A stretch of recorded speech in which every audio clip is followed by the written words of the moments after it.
कि वो सुधार की बात करने का नाटक तो करते हैं लेकिन सुधार नहीं करते। देखिए, कैडर जो होता है वो इसलिए होता है ताकि जो कार्यकर्ता है वो अपनी विचारधारा के साथ समझौता ना करे। वो जहाँ भी जाए वो किसी भी समस्या का सामना करे लेकिन वो टूटे ना, वो बिखरे ना। और कैडर व्यक्ति को ज़मीनी रूप से मजबूत करता है, उसको वैचारिक रूप से स्ट्रॉन्ग करता है। कैडर का तैयार किया गया व्यक्ति चाहे जहाँ भी जाएगा, चाहे वो राजनीति में जाए, चाहे समाज में जाए या धर्म में जाए, वो जहाँ भी जाएगा वो पहले मानव कल्याण की बात करेगा, वो पहले समाज की बात करेगा, वो पहले दूसरों के हित की बात करेगा। तो इसलिए कैडर बहुत ज़रूरी होता है।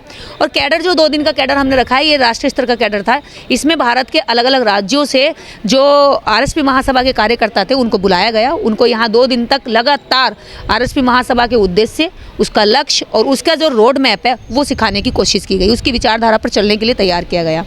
और आज दूसरा दिन था।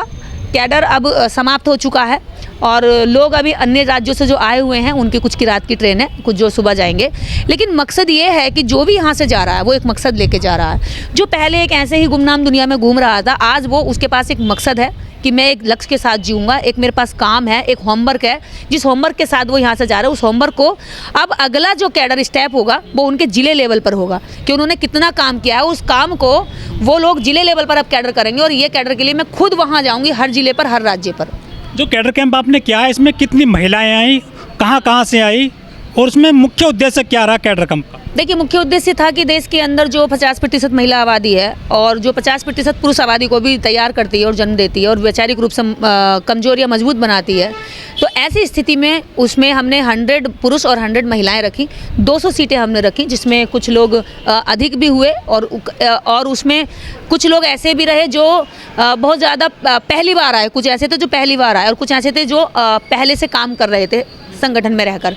तो इसमें जो सिखाने की कोशिश की गई वो यही थी कि जो हमने लास्ट ईयर 7 फरवरी में कार्यक्रम किया था, उसकी भी आपने कवरेज की थी, दिल्ली में था ये कार्यक्रम।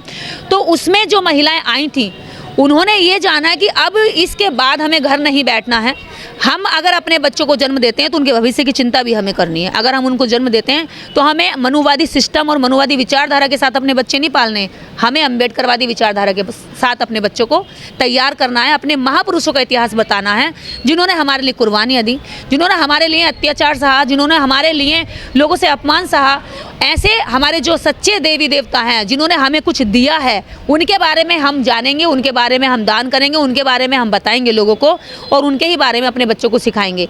लेवताओं के बारे में नहीं सिखाएंगे। लेवता मतलब अगर कोई हमारे नाम से दान ले रहा है, कोई हमारे दान से अमीर बन रहा है और हमारे ही आरक्षण का खिलाफत कर रहा है, हमारे अधिकारों की बुराई कर रहा है या उनको ख़त्म करने की बात कर रहा है, तो ऐसे लोगों को हम लोग जो है ना दान देंगे, ना ऐसे लोगों को वोट देंगे, ना ऐसे लोगों को अनुदान देंगे। 14 अप्रैल है, ये महापर्व के रूप में मनाया जाता है और भी हमारे कई महापुरुषों की इसमें जयंती हैं, परिनिर्वाण दिवस भी हैं। लेकिन खास जो पूरे साल का एक महापर्व है, ये बाबा साहब की जयंती की वजह से महीना बहुत ही महत्वपूर्ण और पवित्र शब्द खैर मैं यूज़ नहीं करती, महत्वपूर्ण हो जाता है। क्योंकि अब कल के बाद लगातार मैं पूरे देश भर में अम्बेडकर जयंतियों के प्रोग्रामों को संबोधित करने के लिए एक दिन भी आराम से नहीं बैठूंगी। हर दिन कहीं ना कहीं प्रोग्राम है पूरे देश भर में, कर्नाटक, कश्मीर और पूरे भारत के अलग अलग राज्यों में।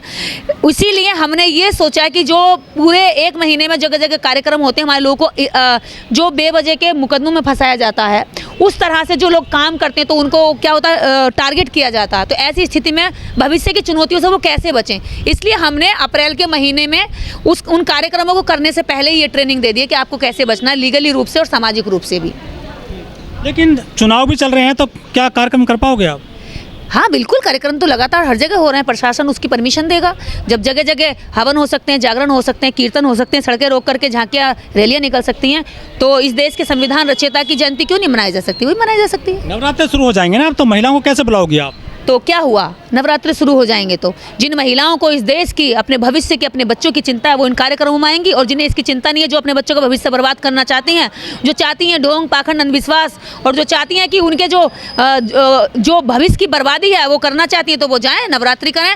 वही महिलाएं नवरात्रि करती हैं जिन महिलाओं को अपना इतिहास नहीं पता, वो महिलाएं नवरात्रि करती हैं। अगर नवरात्रि करने वाली महिलाएं पहले ये पूछें उस बच्ची से जिसका मंदिर के अंदर बलात्कार हो जाता है, क्या कभी ये पूछती हैं? वो अगर उसको पूछे तो पूछे कि उस समय क्या दर्द हो रही थी, क्या पीड़ा हो रही थी, क्या उस समय नवरात्रि में जिसका हम व्रत करते हैं वो बचाने आती है?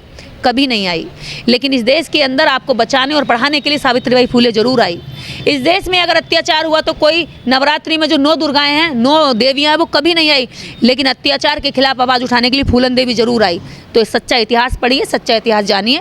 अगर नहीं जानोगे तो ऐसे ही काल्पनिक कथाओं और पत्थर की बनाई गई तस्वीरों के पीछे भागते रहोगे, जिनका ना कोई इतिहास है, ना कोई चरित्र है, ना चित्र है। लेकिन वो लोग तो काफ़ी मेहनत कर रहे हैं अपने धर्म के लिए। वो महिलाओं को जो है खाटू श्याम ले जा रहे हैं और मंदिरों में ले जा रहे हैं, वो तो बाबाओं के दरबार में ले जा रहे हैं। तो वो ले जाएंगे क्योंकि उन्हें धर्म से फ़ायदा है ना। जिनको धर्म से नुकसान है वो जागें, जिनको धर्म से नुकसान है वो अपने लोगों को जगाएं। अगर समाज के लोग, जिम्मेदार लोग बहुत सारे काम कर रहे हैं, मेरे जैसे लोग और भी होते हैं जो काम कर रहे हैं, हम भी अपनी जिम्मेदारी निभा रहे हैं, और जो लोग जिम्मेदारी नहीं निभा रहे हैं तो वो कायर हैं, वो कहीं ना कहीं निकम्मे हैं, नालायक हैं, वो बाबा साहेब के वो गद्दार लोग हैं जिन्होंने बाबा साहेब के दिए अधिकारों को खा लिया और आराम से घरों में बैठे हैं। तो ऐसे लोगों के लिए लानत की बात है, जो शर्म की बात है कि वो लोग अपने धर्म और पाखंड को फैलाने के लिए लगातार रात दिन मेहनत कर रहे हैं, और ये अम्बेडकरवादी केवल बातें बना रहे हैं, बातें कर रहे हैं और आराम से बैठे हैं कि बाबा साहब ने ये क्या रहा, बाबा साहब ने तो किया, लेकिन उसके मिशन को तुम कितना आगे बढ़ा रहे हो, ये भी तो अपनी जिम्मेदारी सुनिश्चित करो। वो अपने धर्म को, पाखंड को फैला रहे हैं, लेकिन तुम अपने सच्चे धर्म को और सच्चे इतिहास को बताने में डर रहे हो। तो तुम्हारे में और उसमें कितना अंतर है? वो तो आगे ले जा रहे हैं और तुम अपने समाज को पीछे ले जा रहे हो। यही कारण है कि आज बहुजन समाज के सारे अधिकार कट रहे हैं। ये धीरे धीरे उस गुलामी की ओर जा रहा है जिस गुलामी से बाबा साहब लड़के इनको लेकर आए थे। तो इनको अगर उस गुलामी में नहीं जाना है तो इन्हें अपने अधिकारों के बारे में अपनी महिलाओं को बताना होगा। अभी हम आरक्षण की लड़ाई की बात करते हैं। अगर आप गाँव में जाओगे, सर्वे करोगे, महिलाओं से पूछोगे बहन जी आरक्षण खत्म हो रहा, आप उसके लिए क्या करेंगी, तो आपको पता है जिस समाज को आरक्षण से नौकरियां मिलती हैं उसी समाज की महिलाएं कहेंगी भैया आरक्षण कौन चिड़िया का नाम है, हमें तो ना जानकारी है, हमें तो जानकारी ना आरक्षण कौन है। क्यों? क्योंकि आपने अभी तक उनको बताया नहीं कि आरक्षण है क्या चीज़।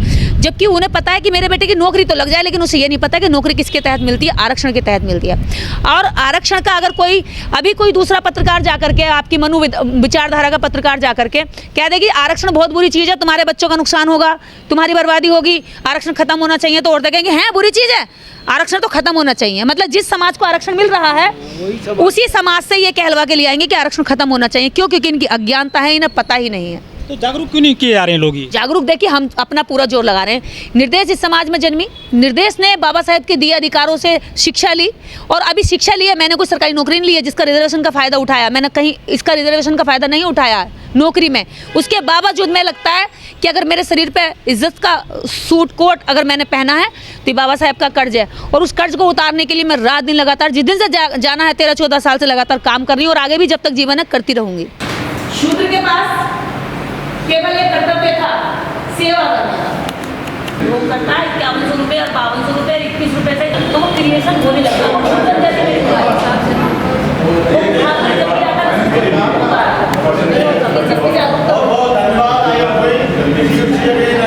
प्लीज